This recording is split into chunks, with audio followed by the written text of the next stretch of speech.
Welcome back to Live Now from Fox. I'm Shauna Kalafi. We are following some developing news out of Mexico. Today, the Mexican army says they killed a powerful cartel leader during an operation meant to capture him. The Defense Department says the leader of the Jalisco New Generation cartel was wounded during that operation about 2 hours from Guadalajara, and he later died while he was being flown to Mexico City. And this is a very powerful cartel there in Mexico. The leader now killed by the Mexican army, according to the Defense Department there. For more on this story, let's bring in Chris Dalby. He is an investigative journalist and author of CJNG, a guide to Mexico's deadliest cartel. Thank you so much for being here, Chris. It's an absolute pleasure, Shauna. Thank you for having me. So you actually wrote a book about this particular cartel, the CJNG. The Associated Press calls it the most powerful cartel in Mexico. The U.S. Deputy Secretary of State described the leader as one of the most ruthless drug kingpins in the world. Can you tell us more about this? Absolutely. If you've heard about the worst of Mexican cartel violence, you know, the most abhorrent acts, the bodies, the decapitated corpses, the videos, a lot of that begins with the CJNG. ElMencho is one of the most influential drug kingpins in the last 30 years. I would put him at the same level as Pablo Escobar and El Chapo when it comes to the quantity of drugs that his organization has moved in Mexico, in the United States, and further abroad. He is directly and indirectly responsible for the deaths of thousands of people in Mexico and through drugs in the United States.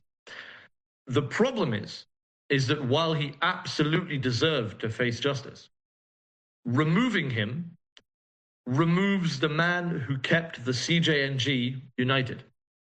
And while the CJNG is extremely violent, by far the most violent cartel in Mexico, removing him will likely lead to 5 or 6 of his lieutenants turning on each other and ramping up the level of violence to perhaps record levels in Mexico to control the CJNG empire. And that's exactly what I was going to ask you. Now that he's dead, what does that mean for this operation? Who takes the lead? And will there be maybe more retaliation from the cartel now that this has happened?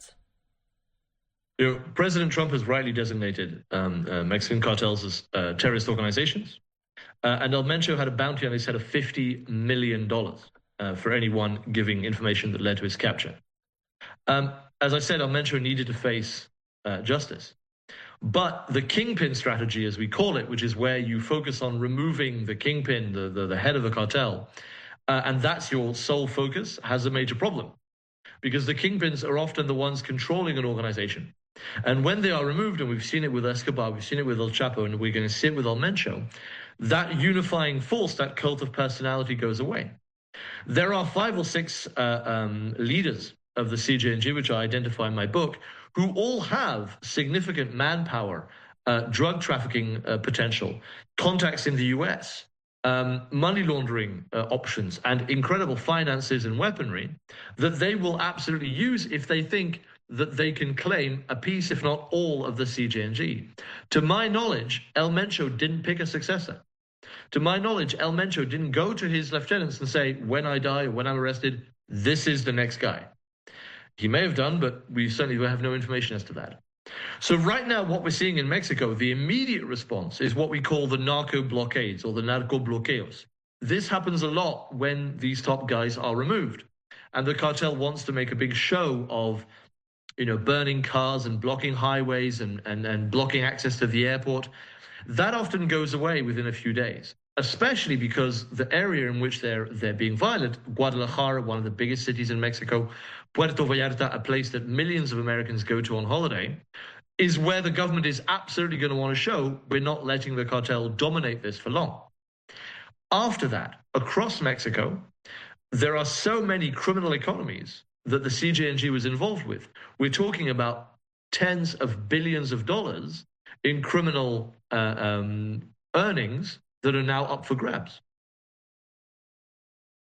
Right now, we're showing some video, but you just mentioned those cars set on fire, the killing of this powerful drug lord, setting off hours of roadblocks with those burning vehicles, both in Jalisco and other states.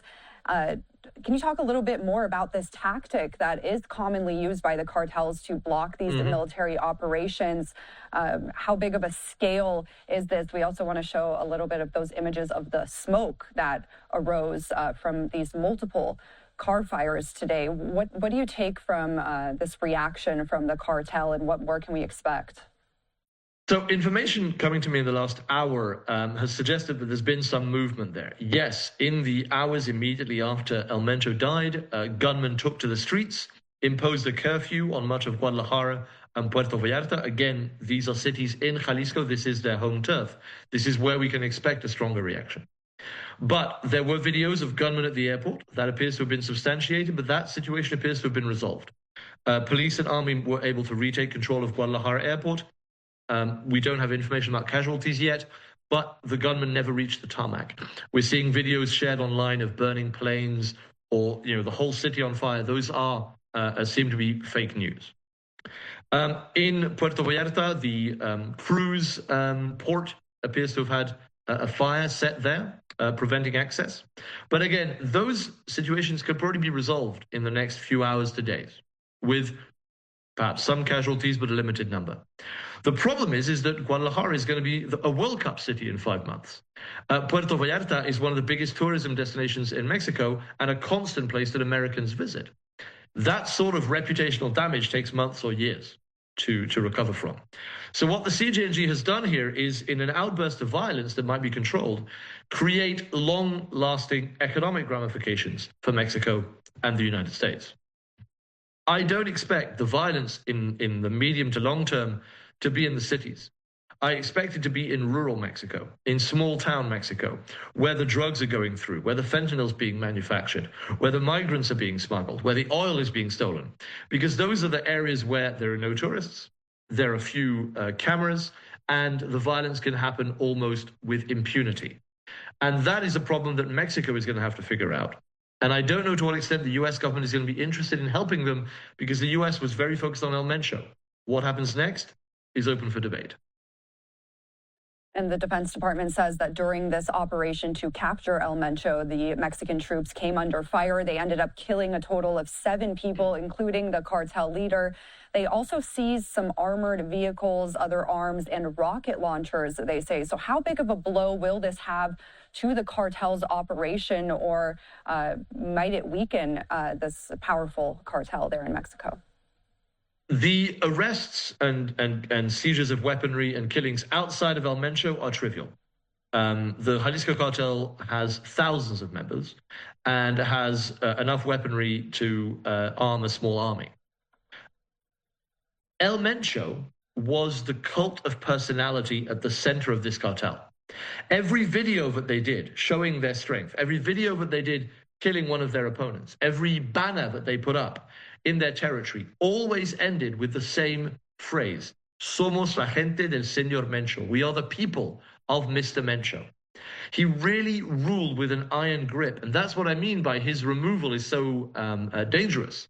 Because when you have a cartel, and it's unique in Mexico, not even El Chapo with the Sinaloa cartel have this sort of sole power.